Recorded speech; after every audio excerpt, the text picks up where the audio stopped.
Good afternoon. Senator Sonny Angara will be replacing Vice President Sara Duterte as the new education chief. According to the Presidential Communications Office, Angara will take the helm of the Department of Education starting July 19. The palace says Angara has extensive legislative history, citing the Universal Access to Quality Tertiary Education Act and the Enhanced Basic Education Act of 2013. In a separate statement, Angara thanks President Bongbong Marcos for the trust to appoint him to the new post. Angara says he is committed to working with all sectors, including his predecessor, Vice President Duterte, in ensuring access to quality education. Vice President Duterte resigned as DepEd chief on June 19. She did not provide a definite reason for quitting and only explained that her action was not a sign of weakness as it was stirred by compassion for teachers and students. Fishermen who survived their boat's explosion off the disputed Scarborough Shoal in the West Philippine Sea recall not getting help from the nearby China Coast Guard even as they were struggling in the water. Although a China Coast Guard ship was in the area when the boat explosion occurred on Saturday, June 29, fisherman Mark Asuki says the Chinese crew did not help except to throw life vests at them, even hitting his father in the process. According to the fishermen, the vests thrown at them were actually useless to them because they were already transferring to the Philippine Coast Guard's BRP Sindangan when it was done. They say BRP Sindangan was even shadowed by the China Coast Guard ship after they boarded the PCG ship. Rolando Lumapas, one of the injured survivors, insists it was only the PCG and other Filipino fishers who offered help.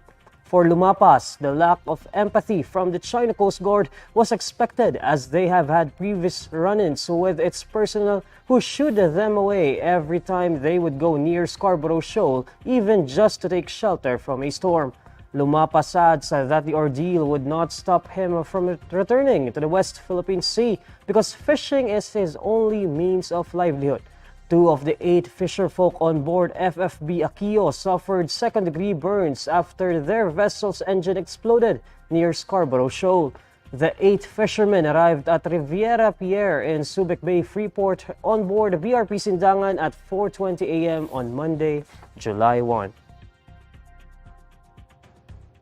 Senators say the 35 peso wage hike for private sector workers in Metro Manila is insufficient to meet the real needs of the people. Senate President Cheese Escudero points out that the approved daily wage increase of the Regional Tripartite Wages and Productivity Board is too small considering the skyrocketing prices of basic goods. Escudero likewise notes that the Senate passed a bill mandating a 100 peso daily pay increase for private sector workers. It is much higher than the Wage Board sanctioned 35 peso wage hike, but Escudero believes it is still lacking to provide a living wage as required under the 1987 Constitution. For Senator Juan Miguel Zubiri, the 35 peso additional is grossly insufficient. He emphasizes that 35 pesos is too little and cannot even buy a kilo of rice. Zubiri is the principal author of the 100 peso across-the-board wage increase bill, which the Senate approved but remains pending in the House of Representatives. Meanwhile, Senate President Pro Tempore Jinggoy Estrada acknowledges that the 35 peso wage hike is still a positive development. Nevertheless, Estrada shares the sentiments of his fellow senators that the amount is skimpy. The Regional Tripartite Wages and Productivity Board has approved a 35 peso wage hike for private workers in the National Capital Region. The pay adjustment will be implemented on July 17. For the non-agriculture sector, workers' salary will rise from the prevailing 610 pesos to 645 pesos. In the agriculture sector, service and retail establishments employing 15 or fewer workers and manufacturing establishments regularly employing less than 10 workers, the current 573 peso day-to-day wage will increase to 608 pesos. Sen Risa Hontiveros says running for president in 2028 is not yet part of her plan. In a television interview, Hontiveros says she is not yet considering running for president. However, she is certain the opposition would field its own senatorial bets in the 2025 midterm elections and probably a full slate in 2028. In the meantime, the senator says that they will announce this year their senatorial bets for next year's elections. By 2027, Hontiveros expresses hopes they could be in a position of strength to field their own candidates, whether under an opposition coalition, an independent group, or a different name.